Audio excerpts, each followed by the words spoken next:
Krishna Leela, Joy Alucas, world's favorite jeweler. അല്ലെങ്കിൽ അവരിനോടുക്കാൻ പോവാൻ സമ്മതിച്ചല്ലേ? ഇപ്പം എന്താ പോണ്ടെന്ന് പറയുന്നത്? അതെന്താ അതെന്താ പോയിക്കോളാം എന്നോട് പറഞ്ഞതല്ലേ? പോണ്ടെന്നല്ലേ പറഞ്ഞേ? അതെന്താ അല്ലെങ്കിൽ അവരിനോടുക്കാൻ ഞാൻ കൂടി പോയാൽ ഇന്ത്യക്ക് ദുർഗാഷ്ടമി നിന്നെ കൊന്ന് രക്തത്തിൽ കുടിക്കുവേ. അപ്പൊ ഏതായാലും അംഗമട്ടഹാസം തിയേറ്ററുകളിലേക്ക് എത്തുകയാണ്. ചേട്ടാ ഓടല്ലേ? ഞങ്ങള് വിചാരിക്കായിരുന്നു വല്ല മറ്റേ പുരപ്പുറത്തുനിന്നൊക്കെ ചേട്ടാ.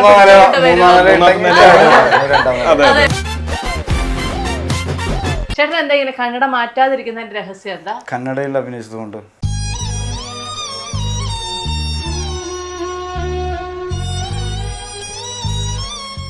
ఆడు నీకు సూర్యగా నచ్చి పెళ్లి చేసింది నిన్ను పెళ్ళైన రాత్రి చీర చూడతుళ్ళైన పుള്ളിക്കൊപ്പ.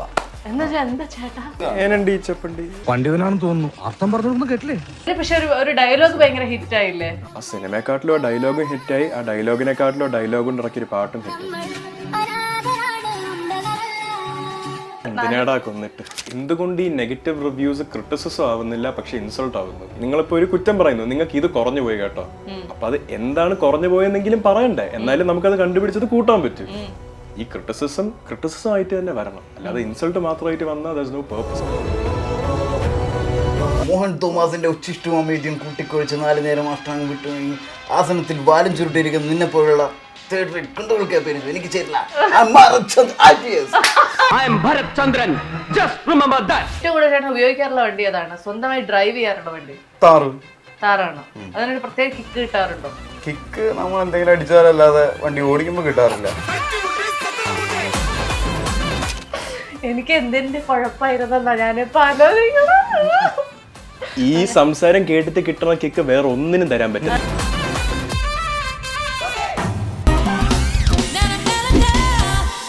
Hello everyone, welcome to the show. Angammattahasam സിനിമയുടെ വിശേഷങ്ങളുമായി നമ്മളൊപ്പം ചേരുന്നു Shine Tom Chacko and Madhav Suresh. Welcome to the show. ഈ മൊത്തത്തിൽ അടി ഗുസ്തി ആയതുകൊണ്ട് നിങ്ങൾ പരസ്പരം കൊണ്ടും കൊടുത്തും നന്നായി നേടിയിരുന്നോ സിനിമയിൽ?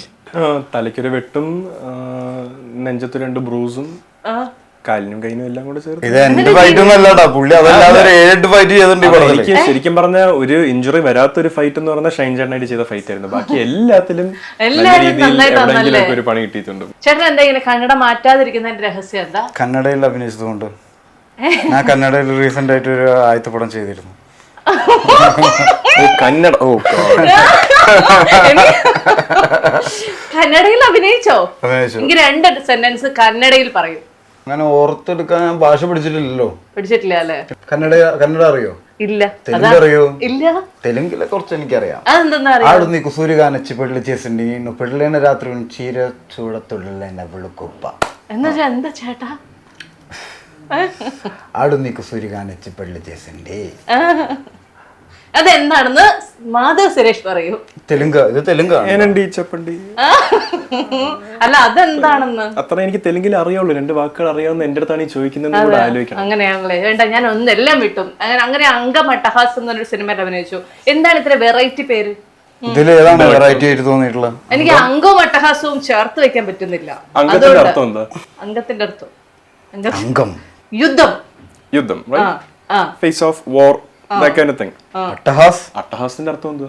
ശരി, അട്ടഹാസം.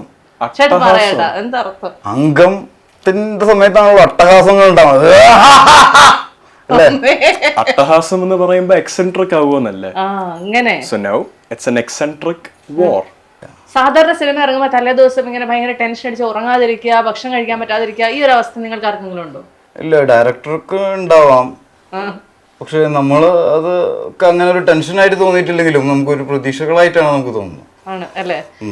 നമുക്ക് അത് എന്താണ് സമയമാവാത്തത് എന്നുള്ള ഒരു ടെൻഷൻ. നമുക്ക് സ്ട്രെസ് ഉണ്ടാവുന്ന സമയത്ത് നമ്മുടെ ആരോഗ്യം നമ്മൾ നോക്കിയില്ലെങ്കിൽ ഈ സ്ട്രെസ് കഴിയുമ്പോഴും ആ ആരോഗ്യം നമ്മുടെ കൂടെ കാണത്തുള്ളൂ. ഇന്ന് നമ്മൾ നോക്കിയില്ലെങ്കിൽ അങ്ങനെയാണെങ്കിൽ എനിക്കൊരു കാര്യം മാധവനോട് പറയാറുണ്ട്, കൃത്യമായി ഉറങ്ങണം. 3 ദിവസമായിട്ട് ഉറങ്ങിയിട്ട്. സത്യം 3 ദിവസമായി ഉറങ്ങുന്നത് കൊണ്ട് ടെൻഷനാണ്. പിന്നെ എനിക്കതല്ലാതെ ഒരു ഇൻസോംനിയയുടെ ഒരു സ്റ്റാർട്ടിംഗ് സ്റ്റേജ് പോലെ ഉണ്ട്. എനിക്ക് ഉറങ്ങാൻ ഞാൻ സ്ട്രഗിൾ ചെയ്യുന്ന ഒരാളാണ്. ഇത് അല്ലാതെ തന്നെ. അപ്പൊ എനിക്ക് എന്റെ പെർട്ടിക്കുലർ കഴിയാത്തതാണ് അസുഖം. ഉറങ്ങാൻ പറ്റില്ല അവർക്ക്. ഇത് ശരിക്കും പറഞ്ഞാൽ മെഡിക്കലി ഡയഗ്നോസ്ഡ് അല്ല, പക്ഷെ എനിക്ക് അതിന്റെ എല്ലാ സിംറ്റംസും എല്ലാ സൈൻസും ഞാൻ മറ്റേ വെറുതെ ഒരു ഫുൾ ഡേ പണിയെടുത്തിട്ട് വന്ന് ആ ഫുൾ നൈറ്റ് ബെഡിൽ കണ്ണും തുറന്നിരിക്കുന്ന ദിവസങ്ങൾ ഉണ്ടായിട്ടുണ്ട്. So may be it's that. പക്ഷെ ഇത് എനിക്ക് ആക്ച്വലി ഉറങ്ങാൻ പറ്റാത്തത് കൊണ്ട് തന്നെ, കാര്യം ഉറക്കമൊക്കെ വരുന്നുണ്ട്. Just that I can't. I get home late, I go out early. അതൊരു അതുകൊണ്ട് മാത്രം. വളരെ മനോഹരമായ ഒരു അസുഖമാണത്. അപ്പൊ അത്രയും നേരം നമുക്ക് വർക്ക് ചെയ്യാലോ. ഞാൻ കടന്നു പോയിട്ടുണ്ട്. എങ്ങനെയായിരുന്നു അത്? അപ്പൊ നമ്മൾ അതിനെ പ്രൊഡക്റ്റീവ് ആക്കും, അത്രയും നേരം കൂടി വർക്ക് ചെയ്യും. കാരണം നമ്മൾ രാവിലെ കോഴി പോകുന്ന വരെ ഇന്റർവ്യൂ എടുത്തിട്ടുണ്ട്. ഈ സിനിമ ഇറങ്ങി അത് കഴിഞ്ഞ് ചിലപ്പോൾ ഒബ്വിയസ്ലി നല്ലതും മോശവും പറയാനായിട്ട് ആൾക്കാരുണ്ടാവുമല്ലോ. നെഗറ്റീവ് റിവ്യൂസ് കാണുമ്പോഴത്തേക്കും നിങ്ങളുടെ മനസ്സിലൂടെ കടന്നു പോകുന്ന ഒരു വികാരം എന്താണ്? എന്തുകൊണ്ട് ഈ നെഗറ്റീവ് റിവ്യൂസ് ക്രിറ്റിസിസം ആവുന്നില്ല പക്ഷെ ഇൻസൾട്ട് ആവുന്നു? അതായത് ഈ നെഗറ്റീവിൽ നിന്ന് നമുക്ക് എന്തെങ്കിലും ഒരു നമുക്ക് ഓക്കെ, നിങ്ങളിപ്പോ ഒരു കുറ്റം പറയുന്നു, നിങ്ങൾക്ക് ഇത് കുറഞ്ഞു പോയി കേട്ടോ, അപ്പൊ അത് എന്താണ് കുറഞ്ഞു പോയെന്നെങ്കിലും പറയണ്ടേ, എന്നാലും നമുക്കത് കണ്ടുപിടിച്ചത് കൂട്ടാൻ പറ്റും. ഇത് എന്താ കുറവെന്നും പറയത്തില്ല, പക്ഷെ ഒരു കുറ്റവും പറയുന്നുണ്ട്. ഒരു ഡയറക്റ്റ് ഒരു പോയിന്റിനല്ല, ജസ്റ്റ് നമ്മളെ കുറ്റം പറയാൻ വേണ്ടി കുറ്റം പറയുക എന്നുള്ള തോന്നൽ വരുത്തും. ചിലപ്പോൾ കാരണം കാണും, പക്ഷെ കാരണം അവിടെ എക്സ്പ്രസ് ചെയ്യുന്നില്ല. അപ്പൊ ആ ഒരു കുറ്റം, ഒരു നെഗറ്റീവ് എനർജി അവിടെ ഉണ്ടാവുന്നതിൽ പ്രത്യേകിച്ച് പ്രൊഡക്റ്റീവായിട്ടൊന്നും ഉണ്ടാവുന്നില്ല. അപ്പൊ നമുക്കെന്നും നമ്മുടെ ഫെയിലിയേഴ്സ് ആണ് നമ്മളെ കൂടുതൽ പഠിപ്പിക്കുന്നത് ലൈഫിനെ പറ്റി. അതേപോലെ ഒരു ക്രിറ്റിസിസം ആയിരിക്കും ഒരു കോംപ്ലിമെന്റിനെക്കാട്ടും നമ്മളെ ഗ്രോ ചെയ്യാൻ ഹെൽപ്പ് ചെയ്യുന്നത്. ഈ ക്രിറ്റിസിസം ആയിട്ട് തന്നെ വരണം, അല്ലാതെ ഇൻസൾട്ട് മാത്രമായിട്ട് വന്നാൽ ദർ ഇസ് നോ പേർപ്പസ്. അത്രേ ഉള്ളൂ. ഒരാവശ്യമില്ലാതെ ഒരു നെഗറ്റീവ് ക്രിറ്റിസിസം വന്നു കഴിഞ്ഞാൽ ചേട്ടനെ തിരിച്ച് മറുപടി കൊടുക്കാൻ തോന്നാറുണ്ടോ, അതോ ഇഗ്നോർ ചെയ്യാനാണോ തോന്നാറുള്ളത്, അതോ വേറെ എന്തെങ്കിലും ആണോ തോന്നാറുള്ളത്? മറുപടി നമ്മൾ അപ്പൊ തന്നെ കൊണ്ട് കൊടുക്കുന്നുണ്ടെങ്കിലും അത് നമ്മൾ കമന്റ് ആയിട്ട് ഇടാറില്ല, അല്ലെങ്കിൽ അവരെ വിളിച്ച് പറയാറുമില്ല. മനസ്സിലാണോ കൊടുക്കുന്നത്? മനസ്സിലല്ല, ചിലപ്പോ നമ്മുടെ അടുത്തിരിക്കുന്ന ആൾക്കാർക്ക് ചിലപ്പോ കേൾക്കാവുന്ന ഒരു ശബ്ദത്തിലൊക്കെ ആയിരിക്കും കൊടുക്കുന്നത്. പിന്നെ നമ്മൾ ആലോചിക്കാറുണ്ട്, ഒരു നെഗറ്റീവ് ക്രിറ്റിസിസം ഇടുമ്പോഴാണല്ലോ ആ റിവ്യൂ ചെയ്യുന്ന ആളും ഹിറ്റ് ആവുന്നത്. അയാൾക്കൊരു ജീവിതമാർഗം ഉണ്ടാവുന്നതും ഒരു പടത്തിനെ കുറിച്ച് മോശം പറയുമ്പോഴാണ്. അതിനെങ്കിലും ആ പടം ഉപകരിക്കുന്നുണ്ടല്ലോ എന്ന് നമ്മൾ ആഗ്രഹിക്കും, അല്ലെങ്കിൽ നമ്മൾ പ്രത്യാശിക്കും. നിങ്ങളുടെയൊക്കെ വീട്ടില് നിങ്ങളുടെ ഏറ്റവും വലിയ ക്രിട്ടിക്സ് ആരാണ്? അച്ഛനും അമ്മയും തന്നെ. ആണോ? മാധവിന്റെയോ? ചേട്ടൻ. I feel like he observes the most. ഏറ്റവും അധികം മാധവനെ ക്രിട്ടിസൈസ് ചെയ്ത ഒരു സീൻ ഏതാണ്, ഒരു സിനിമ ഏതാണ്? ഇപ്പൊ ചേച്ചി നോക്കിക്കഴിഞ്ഞാൽ എനിക്ക് ഇതും കൂടെ ഇറങ്ങിക്കഴിഞ്ഞാൽ 3 സിനിമ ഉണ്ടെന്ന് പറയാൻ പറ്റും. അതല്ലാതെ ഒരു സിനിമയിൽ 2 സെക്കൻഡ് തല കാണിച്ചത് വരുന്ന ആവശ്യം കൊണ്ടാണ്. അതൊരു നല്ല സിനിമയായിരുന്നു. JSK നല്ലൊരു കഥയായിരുന്നു. അങ്കാട്ടവാസം ഇറങ്ങാനിരിക്കുന്നു. അപ്പൊ ഇതിൽ ഏത് സിനിമയായിരിക്കും എനിക്ക് അത് കേൾക്കാൻ കൂടുതൽ സാധ്യത ഉള്ളത്? അല്ല, ഞാൻ ഇതിൽ പറയാത്ത സിനിമ കുമ്മാട്ടിക്കളിക്കായിരിക്കുമല്ലോ എനിക്ക് കേട്ടിട്ടുള്ളത്. നിങ്ങൾ എല്ലാരും അതാ നമ്മൾ ആ സിനിമയ്ക്ക് തന്നെ ഇരുന്നല്ലേ. അതിന് അത് കണ്ടിരുന്നോ? നിങ്ങൾ ഇന്റർവ്യൂ എടുക്കുന്ന പടങ്ങളൊന്നും കാണുന്നില്ലേ? അങ്ങനെയല്ല, കാണാൻ പറ്റുന്ന ഒരു സാഹചര്യം ഒക്കെ ഉണ്ടായിരുന്നില്ല ചേട്ടാ. അപ്പൊ പിന്നെ എങ്ങനെ നിങ്ങൾ ആളുകളോട് പറയും പടം കാണണം എന്ന് പറയും? നമുക്ക് പറയാലോ, നമുക്ക് അഭിനയിച്ച ആള് തന്നെ വന്നിരുന്ന് നമ്മളോട് പടത്തെ കുറിച്ച് പറയുമ്പോൾ സ്വാഭാവികമായിട്ടും നമുക്ക് പറയാലോ സിനിമ നിങ്ങൾ അറ്റ്ലീസ്റ്റ് ആ പടം കണ്ടിട്ട് വേണം ആ ആക്ടറിനെ വീണ്ടും ഇന്റർവ്യൂ ചെയ്യാൻ വരണം. ഡൗട്ട് കുമ്മാട്ടിക്കളി കണ്ടായിരുന്നോ? ഇല്ല ഇല്ലാന്നല്ലേ പറഞ്ഞു. Saved your time. Anyways, saved your time. But anyways, അവര് ക്രിറ്റിസിസം അതിന് കിട്ടിയിട്ടുള്ളത് സാരമില്ല, ഇത്രയായിരുന്നു, സാരമില്ല, അടുത്തതിലോട്ട്. That's as much as they could have told me. കാര്യം പറയാനാണെങ്കിൽ 100 കാര്യങ്ങളുണ്ട് അതിൽ, എന്റെ മാത്രം എടുത്ത് പറയാനായിട്ട്. അതില് പക്ഷെ ഒരു ഡയലോഗ് ഭയങ്കര ഹിറ്റ് ആയില്ലേ? അതിപ്പോ മാധവ് പറയും. ആ സിനിമയെക്കാട്ടിലും ആ ഡയലോഗും ഹിറ്റായി, ആ ഡയലോഗിനെക്കാട്ടിലും ഡയലോഗ് കൊണ്ട് ഇറക്കിയൊരു പാട്ടും ഹിറ്റായി. പക്ഷെ അതിനെയൊക്കെ വളരെ പോസിറ്റീവ് ആയിട്ട് മാധവ് എംബ്രേസ് ചെയ്തു അല്ലേ? നല്ല പാട്ടായിരുന്നു. അതായത് ഒരാൾ അയാളുടെ സമയം അത്ര ഇട്ട്, കാർത്തിക് ശങ്കർ അത്രയും സ്വന്തം സമയം ഇൻവെസ്റ്റ് ചെയ്ത് അത് ഞാൻ എന്റെ ഫ്രണ്ട്സ് ആയിട്ട് എൻജോയ് ചെയ്ത് പാടുന്നത്. അതൊരു വലിയ സ്റ്റേറ്റ്മെന്റ് ആയിട്ടും വലിയ എന്റെ ഒരു റെസ്പോൺസ് ആയിട്ടും ഒക്കെ ആൾക്കാർ കണ്ടു. ഒന്നും അല്ല, വെറുതെ I was enjoying with my friends. അതെന്തായിരുന്നു സെന്റൻസ് ഒന്നും പറയുന്നത്? കേൾക്കാത്ത ആരെങ്കിലും ഉണ്ടെങ്കിൽ കേട്ടോട്ടെ. ഞാൻ അത് ആദ്യം തെറ്റിച്ചു പറയാം. നമ്മൾ ഗുണ്ടകളല്ല, അനാഥരാണെന്ന് ഞാൻ പറയുന്നുമില്ല. ഇങ്ങനെ ഏതോ ഒരു ഡയലോഗ് ഉണ്ട്, ആ ഒരു സാധനമാണ് കേട്ടോ. ചേട്ടൻ കണ്ടോ? ഇല്ല, ഞാൻ പടം കണ്ടിട്ടില്ല. അതെന്താ ചേട്ടന്റെ കൂടെ അഭിനയിക്കുന്ന ലാസ്റ്റ് എടുത്ത ഇന്റർവ്യൂ സിനിമ ഒന്ന് കാണേണ്ടതല്ലായിരുന്നു? ഇല്ല, അങ്ങനെയില്ല. ഇന്റർവ്യൂ ചെയ്യാൻ വരുന്ന ആളാണല്ലോ അതിനെ കുറിച്ചിട്ട്. എന്നാലും നമ്മുടെ കൂടെ ഇത്രയും ദിവസം ആ പടത്തിനെ കുറിച്ച് ഇന്റർവ്യൂ എടുക്കാൻ വരുമ്പോ അറ്റ്ലീസ്റ്റ് അതൊന്ന് കാണണം. സിനിമ ഇറങ്ങിയിട്ടില്ലായിരുന്നു പടത്തെ കുറിച്ച് ഇന്റർവ്യൂ എടുക്കാൻ. അത് കഴിഞ്ഞിട്ടെങ്കിലും കാണണമായിരുന്നു. സംസാരിക്കുന്നത് അത് കഴിഞ്ഞിട്ട് മാധവന്റെ ഏത് പടം കണ്ട്? അത് കഴിഞ്ഞ് മാധവന് പടം ഇറങ്ങാൻ പോകുന്ന ഇത് രണ്ടാമത്തെ പടം അല്ല, ഇത് മൂന്നാമത്തെ പടം. മാധവന്റെ ഒരു നൈറ്റ് മെയർ എന്താണ്? നൈറ്റ് മെയർ ഉറക്കമില്ലാത്ത അസുഖമാണ് അവന്. ഓക്കെ, അപ്പൊ അങ്ങനെ ഉറക്കമില്ലായ്മയാണ് അവന്റെ നൈറ്റ് മെയർ. അല്ല, നൈറ്റ് മെയർ എന്ന് പറയുമ്പോൾ it's not one particular thing, it's multiple thing. എനിക്ക് ഒന്നിൽ ഒതുക്കാൻ പറ്റത്തില്ല. Okay, I'll tell you things I'm scared of. Okay, spiders.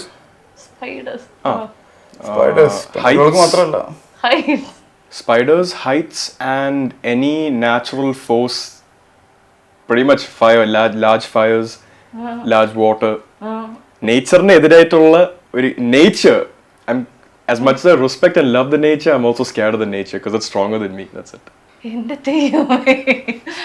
അങ്ങനെയാണെങ്കിൽ ഷൈൻ ചേട്ടന് ഇഷ്ടമുള്ള ഒരു ഡ്രീം എന്താണ് ഷൈൻ ചേട്ടന്റെ ജീവിതത്തിലെ? ഞാൻ ഉറങ്ങാത്ത ഒരാളാണ്. പിന്നെ എന്റെ അടുത്ത് ഡ്രീം, ഉറക്കത്തിലുള്ള ഡ്രീമിനെ കുറിച്ചാണ് ചോദിക്കുന്നത്. എനിക്ക് ഉറങ്ങാതെ നമ്മൾ കാണുന്ന ആ സ്വപ്നം എന്താണ്? ഉറങ്ങാതെ നമ്മൾ കാണുന്ന സ്വപ്നം, നമ്മൾ സ്വപ്നം കാണാറില്ല ഉറങ്ങാതെ. സ്വപ്നം എന്ന് പറഞ്ഞാൽ ഉറക്കത്തിൽ മാത്രം വരുന്ന നമ്മള് മറ്റേ നമ്മുടെ ആഗ്രഹങ്ങളല്ലേ.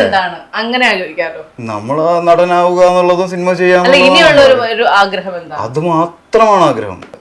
ഒരാഗ്രഹമുള്ളതാണ് എപ്പോഴും നല്ലത്. കാര്യം നമ്മുടെ ഫുൾ അറ്റൻഷൻ അതിലോട്ടിടാല്ലോ. ചോദ്യം ചോദിക്കുന്നതാണോ ഉത്തരം പറയുന്നതാണോ മാധവന് ഏറ്റവും ഇഷ്ടം? മിണ്ടാതിരിക്കുന്നു. അപ്പൊ വീട്ടില് വഴക്കൊക്കെ ഉണ്ടാവുമ്പോഴത്തേക്ക് മിണ്ടാതിരിക്കുന്ന ഒരാളാണോ? പറയേണ്ട അടുത്ത് അറ്റ്ലീസ്റ്റ് ഒരു കഴിഞ്ഞ ഒരു വർഷമായിട്ട് വീട്ടിൽ അങ്ങനെ നമുക്ക് ഒരുപാട് സമയം അങ്ങനെ സ്പെൻഡ് ചെയ്യാൻ കിട്ടാറില്ല. എനിക്ക് അങ്ങനെ വഴക്കുണ്ടാവുന്ന ഒരു സന്ദർഭം എനിക്ക് ഞാൻ പറയുന്ന വാക്ക് എവിടെയാണ് പറയുന്നത് ഞാൻ നോക്കൂ. ഇപ്പൊ എനിക്ക് വേണ്ടപ്പെട്ട ഒരാളാണ്, ഞാൻ പറയുന്ന വാക്ക് വെറുതെ കേട്ട് കളയത്തില്ല എന്നുള്ളതാണെങ്കിൽ ഞാൻ വളരെ ഇമോഷണലായിട്ട് ആ ബന്ധം അനുസരിച്ച് കാര്യം പറയേണ്ടത് ഞാൻ പറയും. ഈ പറയുന്ന ആളോട് ഞാൻ പറഞ്ഞിട്ട് വലിയ കാര്യമില്ല എന്നുള്ള തോട്ട് എനിക്ക് വന്നു കഴിഞ്ഞാൽ എന്റെ ചിരിക്കുന്ന മുഖം മാത്രമേ കാണത്തുള്ളൂ. ഞാൻ ഒന്നും പറയത്തില്ല. ഞാൻ ആ മുഖമല്ലാതെ വേറൊരു മുഖം കണ്ടിട്ടില്ല. എന്റെ അല്ല, ഞാൻ വേറെ ചേട്ടൻ ഇങ്ങനെ ചിരിക്കുന്ന മുഖം അല്ലാത്ത മറ്റൊരു ക്രൂരമായ മുഖം ഉണ്ടോ? അത് ഞാൻ ആരും കാണിക്കാറില്ല. പക്ഷെ ഉണ്ടോ? ഉണ്ട്. അതുണ്ട്. ഉണ്ടെന്ന് നമ്മൾ തിരിച്ചറിയണമെങ്കിൽ നമ്മളത് എവിടെയെങ്കിലും അത് ഞാൻ തന്നെ കാണാറുണ്ട് എന്റെ മുഖം. വീട്ടിലുള്ളവർ കണ്ടിട്ടുണ്ടാവും ഇടയ്ക്കിടയ്ക്ക്. ആണ്. ഏറ്റവും എന്താണ് ചേട്ടനെ ഏറ്റവും കൂടുതൽ പ്രകോപിപ്പിക്കുന്ന ഒരു കാര്യം എന്താണ്? പ്രകോപിപ്പിക്കുന്ന കാര്യം ഞാൻ ചെയ്യാതിരിക്കുമ്പോൾ ചെയ്തു എന്ന് പറയുന്നതും, ചെയ്തു എന്ന് പറയുമ്പോൾ ചെയ്യാതിരിക്കുന്നു, അല്ല ചെയ്ത സമയത്ത് ചെയ്തു എന്ന് പറയില്ല, ചെയ്യാതിരിക്കുന്ന സമയത്ത് ചെയ്തു എന്ന് പറയുന്നതും, ചെയ്ത സമയത്ത് എങ്ങനെ ചേട്ടാ എല്ലാം ഇങ്ങനെ കോംപ്ലിക്കേറ്റഡ് ആക്കാൻ പറ്റുന്നത്? അത് തന്നെ ഒരു കോംപ്ലിക്കേഷൻ അല്ലേ നിങ്ങൾ ചോദിച്ചൊരു ചോദ്യം. അങ്ങനെ ഒരു മുഖമുണ്ടോ, അങ്ങനെ ഒരു മുഖം കാണിക്കാറുണ്ടോ? അത് എന്നോടല്ലല്ലോ ആക്ച്വലി ചോദിക്കേണ്ടത്. അങ്ങനെ ഒരു മുഖമുണ്ടോ എന്നുള്ളത് ഞാനുമായി ചുറ്റപ്പെട്ട് നിൽക്കുന്ന ആളുകളോട് ചോദിക്കുകയാണെങ്കിൽ പിന്നെയും എനിക്ക് അങ്ങനെ ഒരു മുഖമുണ്ടോ എന്ന്. ഇനി അങ്ങനെ ഒരു മുഖം ഉണ്ടെങ്കിൽ തന്നെ ഞാൻ അങ്ങനെ ഒരു മുഖം ആളുകളുടെ മുന്നിൽ കാണിക്കാൻ ഉദ്ദേശിക്കുന്നുമില്ല. ഇനിയിപ്പോ അങ്ങനെ ഒരു മുഖം ഉണ്ടാവണതിന്റെ വ്യത്യാസം എനിക്ക് അറിയൂല. അത് പുറത്തുനിന്ന് ചോദിച്ചില്ല ചേട്ടാ.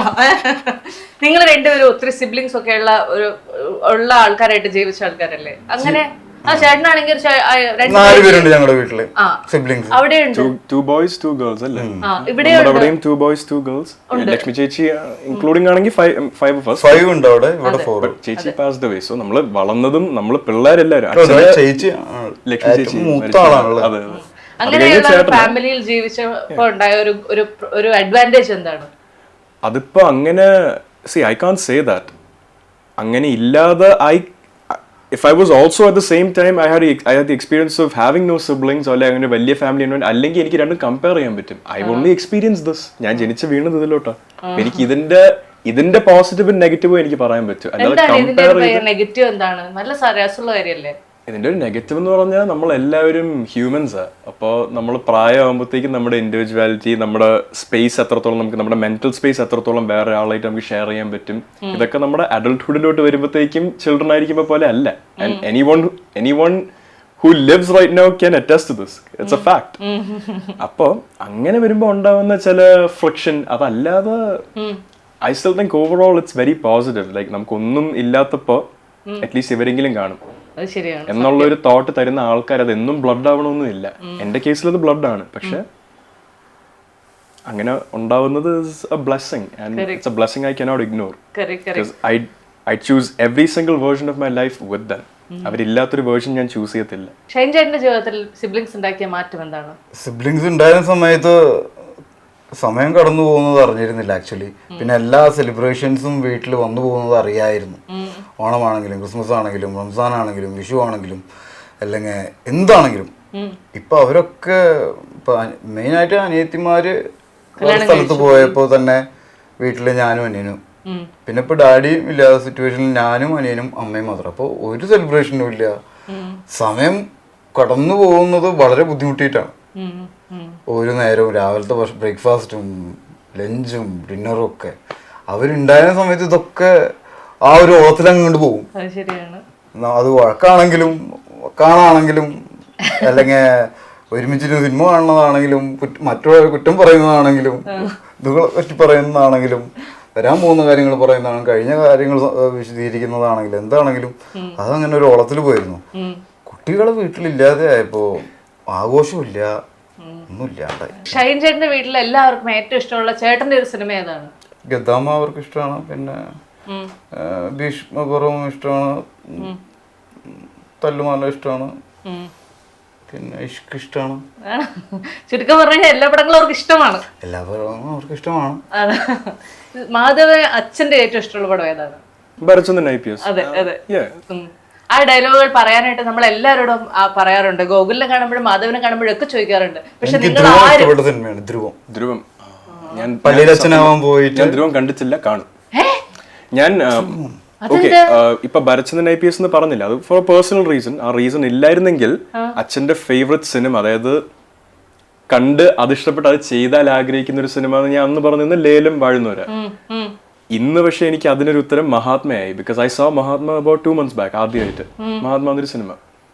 സോ ഞാനിനി അച്ഛന്റെ ഓരോ സിനിമ കാണുന്നതോറും എന്റെ പെർസ്പെക്ടീവ് ചിലപ്പോൾ മാറിയേക്കാം. പക്ഷെ അപ്പൊ എന്തുകൊണ്ട് ധ്രുവ ഇതുവരെ കാണാത്ത ഇത്ര സൂപ്പർ ഹിറ്റ് ആയിട്ടുള്ള ഒരു സിനിമ? ധ്രുവത്തില് പള്ളിയിലച്ഛനാവാൻ പഠിച്ചിരുന്ന ആള് ഒരു മർഡർ കണ്ടുമായി ബന്ധപ്പെട്ടിട്ടാണ് ആള് പോലീസ് ഓഫീസർ ആവുന്നത്. Nice spot. അത് ഞാൻ എന്തായാലും പോയി കാണും. അതിൽ മന്നാടിയാർ, നമ്മുടെ മമ്മൂക്ക. എന്തുകൊണ്ട് കണ്ടില്ല? That is the question. I probably should have watched this by now, but it's fine. ഇപ്പൊ അച്ഛൻ ചെയ്ത ഓൾമോസ്റ്റ് 300 ഫിലിംസിൽ എല്ലാ ഫിലിംസും കണ്ട് എനിക്ക് ഓർത്ത് വെക്കാനുള്ള കപ്പാസിറ്റി പോലും കാണത്തില്ല, എല്ലാ ഫിലിമിന്റെ എല്ലാ ആസ്പെക്റ്റും. ഇതേപോലെ ബൈ ചാൻസ് ആയിരുന്നു, ചേട്ടൻ ഇട്ടുകൊണ്ടാണ് ഞാൻ മഹാത്മ കണ്ടത്. അപ്പൊ അങ്ങനെ ബൈ ചാൻസ് ഇതേപോലെ കമ്മീഷണർ ഞാൻ അറിഞ്ഞു കണ്ട, ലൈക് പടം കാണാൻ വേണ്ടി ഇരുന്ന് കണ്ട. അതായത് അച്ഛനോട് ഒരു സൂപ്പർ സ്റ്റാർ ആണല്ലോ, ആ ഒരു ഗൂസ് ബംബ് അച്ഛന്റെ ഓരോ സിനിമ കാണുമ്പോഴും നമുക്ക് കിട്ടാറുണ്ടോ?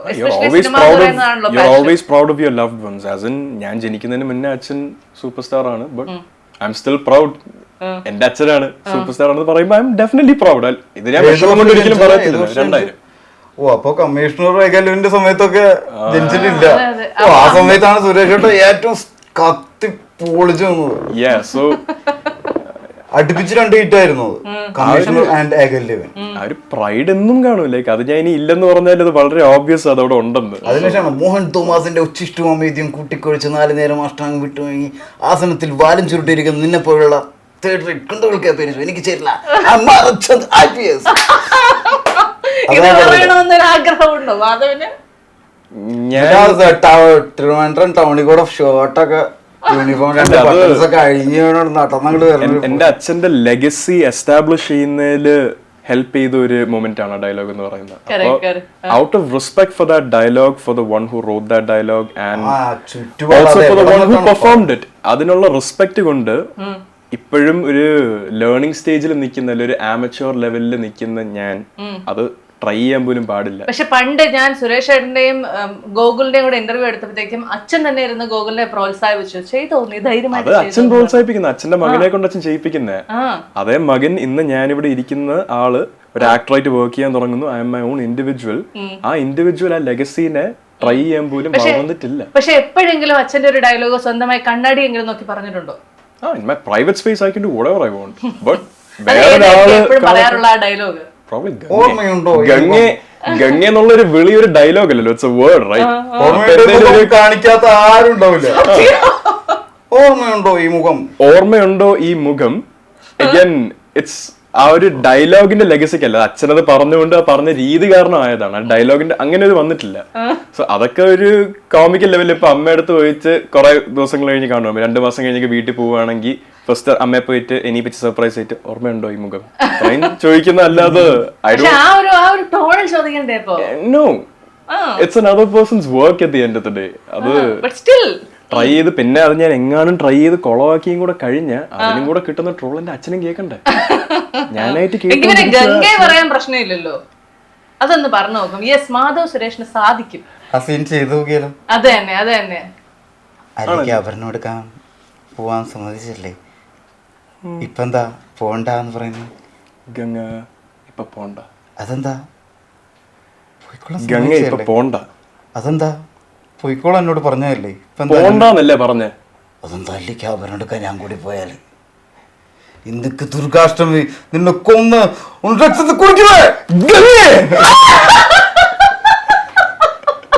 അത് അഭിനയിച്ച കൊളവാക്കിയില്ല, കൊളവാക്കി എന്ന് ഉള്ള ഒരു കൺവിക്ഷനും കൂടെ ഉണ്ട്. പക്ഷെ എന്നാലും കാരണം ഞങ്ങളെ കൊണ്ട് ഇത്രേ പറ്റുള്ളൂ. എന്നെ കൊണ്ട് ഒരു AC മുറിക്കാത്തിട്ട് വേർപ്പിച്ചല്ലേ.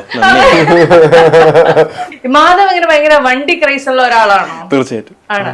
അപ്പൊ ഏറ്റവും പുതിയതായിട്ട് എടുത്ത വണ്ടി എങ്ങനെ അടിപൊളിയാണ്? പുതിയതായിട്ടില്ല, കുറച്ച് കാലം. അതെ, എന്നാലും കുറച്ചു കാലം. എന്നാലും ഉള്ളതിൽ ഏറ്റവും പുതിയതാണല്ലോ. വണ്ടിക്ക് 4 ടയറുണ്ട്, എഞ്ചിനുണ്ട്.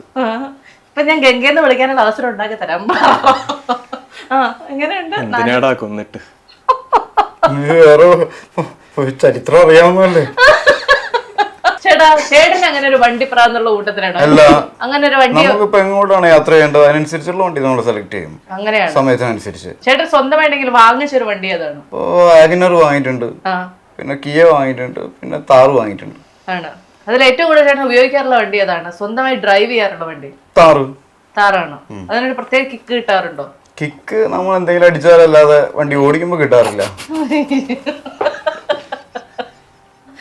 അങ്ങനത്തെ കിക്ക് കിട്ടാറുണ്ടോ? പിന്നെ ഫുട്ബോൾ കളിക്കാരനായതുകൊണ്ട് കിക്ക് എടുക്കാറുണ്ടാവും. എനിക്ക് എന്തിന്റെ കുഴപ്പമായിരുന്നാ ഞാനിപ്പോ ആലോചിക്കണം. ഈ സംസാരം കേട്ടിട്ട് കിട്ടണ കിക്ക് വേറെ ഒന്നിനും തരാൻ പറ്റില്ല. വണ്ടി ഓടിക്കുമ്പോ കിക്കാണോ കിട്ടുന്നത്? അങ്ങനെയൊക്കെ ചിലപ്പോ കിട്ടുന്നവരുണ്ട്. പിന്നെ അല്ലേ? ഇല്ല, അങ്ങനെ വണ്ടി ഓടിച്ച് കിക്ക് കിട്ടാനുള്ള റോഡുകൾ നമുക്കില്ല, അതിനുള്ള ലീഗൽ സ്പീഡ് ലിമിറ്റും ഇല്ല. അതുകൊണ്ട് ചെയ്യാൻ പറ്റത്തില്ല ഇവിടെ. ഇപ്പൊ ജർമ്മനിയിലൊക്കെ പോയി കഴിഞ്ഞാൽ ഓട്ടോബാൻ എക്സ്പ്രസ് വേയുടെ ചില നെറ്റ്വർക്സിൽ എല്ലാ ഭാഗത്തും അല്ല, സ്പീഡ് ലിമിറ്റ് ഇല്ലാത്ത അതിന് ആപ്റ്റായ നല്ല കൺസ്ട്രക്ട് ചെയ്ത റോഡ്സും ഉണ്ട്. അതായത് ഈ 300 കിലോമീറ്ററിലൊക്കെ വണ്ടി പോകുന്ന റോഡുകളാണ്. പക്ഷെ അതിൽ ഒരു ഗട്ടർ പോലും വരാൻ പാടില്ല. കാര്യം വണ്ടി ആ 300 കിലോമീറ്റർ പോയി ഒരു ഗട്ടർ കയറുമ്പോൾ ടയർ അങ്ങ് പൊട്ടിപ്പോവും, അതിന്റെ വീല് വളഞ്ഞു പോയി ആ വണ്ടി പോയതിൽ മൂലയിലിരിക്കും. ഇങ്ങനത്തെ നമ്മുടെ ഇവിടെ ആകെ 100-ന് മുകളിൽ വണ്ടി സ്പീഡിൽ ഓടിക്കാൻ പറ്റില്ല. എല്ലാ വണ്ടിക്കും ഉണ്ട് 150, 200 സ്പീഡില്. എന്തിനാ ഇവിടെ ഓടിക്കാനും പറ്റില്ല? എന്തിനാ പിന്നെ അതൊക്കെ പറ്റിക്കാനല്ല ആൾക്കാർ അല്ലേ? നമുക്ക് ചോദിക്കാം. ഇതിന്റെയും കൂടി കാശ് കൂട്ടിയിട്ടല്ല അവര് വാങ്ങുന്നത്. ഇത് ഇത്രയും സ്പീഡിൽ ഓടിക്കാൻ പറ്റുന്നു? ഓടിക്കാൻ പറ്റില്ലല്ലോ നമ്മുടെ അവസ്ഥ വെച്ചിട്ട്. പക്ഷെ ചേട്ടൻ എപ്പോഴെങ്കിലും ഓടിക്കാൻ ശ്രമിച്ചിട്ടുണ്ടോ? ചുരുങ്ങിയ ഈ റോഡുകളിൽ നമുക്ക് 150 ഓടിക്കാവുന്നുള്ളൂ. പക്ഷെ അതിനുള്ള ഫൈൻ വീട്ടിൽ വന്ന് ഇരിക്കുന്നുണ്ട്, അത് അടയ്ക്കണം നമ്മൾ കറക്റ്റ് സമയത്ത്. അതല്ലേ, എന്താണോ എന്തോ. അങ്ങനെ ഏതായാലും നമുക്ക് അംഗമട്ടഹാസത്തെ കുറിച്ച് പറയാം. ഈ സിനിമ ചേട്ടൻ സെലക്ട് ചെയ്യാനുണ്ടായ കാരണം എന്താണ്? ഇതിലെ ക്യാരക്ടർ എനിക്ക് ഇഷ്ടപ്പെട്ടതാണ്. മാധവ് എന്തുകൊണ്ടാണ് ഈ ഒരു സിനിമ യെസ് പറഞ്ഞത്? Directors conviction. അതായത് സിനിമ അദ്ദേഹത്തിന്റെ മനസ്സിലുണ്ടായിരുന്നു. ഇതിന്റെ ഒരു സ്ക്രിപ്റ്റ് റീഡിങ്ങിന് എനിക്ക് ഇതിന്റെ സ്ക്രിപ്റ്റ് കിട്ടുന്നതിന് മുന്നേ അദ്ദേഹത്തിന്റെ മനസ്സിൽ ഈ സിനിമ ഉണ്ടായിരുന്നു. അത് അദ്ദേഹം ഓരോ സ്റ്റേജിലും അഡാപ്റ്റ് ചെയ്യേണ്ടടുത്ത് അഡാപ്റ്റും ചെയ്തിട്ടുണ്ട്, ഓൾട്ടർ ചെയ്യേണ്ടടുത്ത് ഓൾട്ടറും ചെയ്തിട്ടുണ്ട്. നമ്മുടെ കിട്ടിയ റീസോഴ്സസ് വെച്ച് ഇങ്ങനെ ഒരു സിനിമ ഉണ്ടാക്കിയെടുക്കാൻ ചെയ്തത് തന്നെ ഒരു വലിയ കാര്യമാണ്. സോ ആ സിനിമയ്ക്ക് പല പ്രതിസന്ധികൾ ഉണ്ടായപ്പോഴും അതിനെ പിടിച്ച് സപ്പോർട്ട് ചെയ്യാമെന്ന് തീരുമാനിച്ചത് എന്തുകൊണ്ടാണ്? നല്ല മനുഷ്യരായുണ്ട്. In general in life you might not always end up meeting genuinely nice people. അതേപോലെ നമുക്ക് ജെന്യുവൻലി നൈസ് ആണെന്ന് പറയാൻ തോന്നുന്ന ഒരു സെറ്റ് ആൾക്കാരിലാണ് ഇതിന്റെ 2 പ്രൊഡ്യൂസേഴ്സും ഇതിന്റെ ഡയറക്ടറും. Just the director's vision and I think what he wanted to do. അദ്ദേഹത്തിന് ഒരു വാശി ഉണ്ടായിരുന്നു that he wanted to make a mark. എനിക്ക് ഇവിടെ ജയിക്കണം, എനിക്കും ഇവിടെ ജയിക്കണം. So we aligned with our perspective. അങ്ങനെ പിന്നെ നമ്മളൊന്നും മറ്റേ പ്രഡിക്റ്റ് ചെയ്തല്ലല്ലോ ഒരു സിനിമ പോയി ചെയ്യുന്നത്. കുറച്ച് പോസിറ്റീവ് സൈൻസ് നോക്കിയിട്ട് അതിലെന്തെങ്കിലും വർക്ക്ഔട്ട് ആവുമോ എന്ന് പ്രതീക്ഷയോടെ പോയിട്ട് ചെയ്യും, അത്രേ ഉള്ളൂ. സിനിമ കഴിഞ്ഞാൽ മറ്റൊരു പാഷൻ എന്താണ്? സിനിമ എനിക്ക് റീസെന്റ് ഒരു പാഷനായിട്ട് മാറുന്നേ ഉള്ളൂ. ഇപ്പൊ എന്റെ അച്ഛന്റെ സിനിമ തന്നെ ഞാൻ അത്രയും കണ്ടിട്ടില്ലെന്ന് പറയുമ്പോൾ ഞാൻ അങ്ങനെ ഒരു സിനിമ ഫാനറ്റിക് അല്ലായിരുന്നു. അതേസമയം ഞാൻ CID മൂവ്സ് ഒരു 200 തവണ ഇരുന്ന് കണ്ടിട്ടുണ്ടായിരിക്കും അറ്റ്ലീസ്റ്റ്. ചെറുപ്പം തൊട്ടേ ഇരുന്ന് കാണുന്നത് പെർട്ടിക്കുലർ മൂവീസ് എനിക്ക് അങ്ങനെ കാണാനായിരുന്നു ഇഷ്ടം. പക്ഷെ ഓവർ ടൈം ഒരു ആക്ടർ ആകുമ്പോൾ I know ഒരുപാട് ആക്ടേഴ്സിനെ കണ്ടത് എക്സാമ്പിൾ ആയിട്ട് എടുത്ത് പഠിക്കാനുണ്ട്. Every single movie is a text book for me. അപ്പൊ അങ്ങനെ എപ്പോഴും വാട്ട് ടു ഡു എന്നുള്ള കാര്യത്തിലല്ല, ചിലപ്പോൾ what not to do as well നമുക്ക് കണ്ടു പഠിക്കാൻ പറ്റും. പിന്നെ ഇതെല്ലാം പഠിച്ചാൽ അനുഭവത്തിൽ നിന്ന് മാത്രം കിട്ടുന്ന കുറച്ച് ലെസൺസ് ഉണ്ട്. അത് എൻ്റെ കരിയറിൽ ഇത് കഴിഞ്ഞ് 4ാമത്തെ സിനിമ, 5ാമത്തെ, 6ാമത്തെ ആൻഡ് സോ അങ്ങനെ എത്തുമ്പോൾ എനിക്ക് പഠിക്കാൻ പറ്റുന്ന കാര്യങ്ങളും അപ്പൊ മാത്രം പഠിക്കാൻ പറ്റുന്ന കാര്യങ്ങളും കാണും. സിനിമ ഇൻഡസ്ട്രിയിൽ ഇത്രയും വർഷങ്ങളായിട്ട് നിൽക്കുന്ന ഒരാളെന്നുള്ള നിലയിൽ ചേട്ടൻ എന്തായിരിക്കും ഒരു അഡ്വൈസ് മാധവിന് കൊടുക്കാനുണ്ടാവുക? Try. As I am doing. Very nice. അപ്പൊ ഏതായാലും അംഗമട്ടഹാസം തിയേറ്ററുകളിലേക്ക് എത്തുകയാണ്. ചേട്ടാ ഓടല്ലേ, അതോട് പറഞ്ഞു തീർത്തിട്ട്. എനിക്കറിയാം ഓടാൻ റെഡി ആയിട്ടാണ് നിൽക്കുകയാണെന്ന് അറിയാം. ഞങ്ങള് വിചാരിക്കായിരുന്നു വല്ല മറ്റേ പുരപ്പുറത്തുനിന്നൊക്കെ ചേട്ടൻ അവിടെ നിന്നൊക്കെ ചേട്ടനെ പിടിച്ചോണ്ട് വരുമെന്ന് പ്രതീക്ഷിച്ചു. പക്ഷെ ചേട്ടന് പിടിച്ചോണ്ട് വരേണ്ടി വന്നില്ല. ചേട്ടൻ ആദ്യം വന്നിരുന്നു. അതെന്തായിരുന്നു ചേട്ടാ? സാധാരണ ചേട്ടൻ എനർജി കൂട്ടിയിട്ട് അങ്ങനെയൊക്കെയാണ് ചെയ്യാറുള്ളത് പതിവ്. ഫിസിക്സ്, കെമിസ്ട്രി എന്താണെങ്കിലും മെയ് 8-ാം തീയതി അംഗമട്ടഹാസം തിയേറ്ററുകളിലേക്ക് എത്തുമ്പോൾ എല്ലാരും തിയേറ്ററിൽ പോയി സിനിമ കാണാൻ ശ്രമിക്കട്ടെ. നിങ്ങൾ പടം കാണണം, തീർച്ചയായിട്ടും കാണണം. സിനിമ കാണുന്നതായിരിക്കും, സിനിമയുടെ അഭിപ്രായങ്ങൾ അറിയിക്കുന്നതായിരിക്കും. Wishing all the very best guys and thank you so much. Thank you so much. Krishna Leela, Joy Alucas, world's favorite jeweler.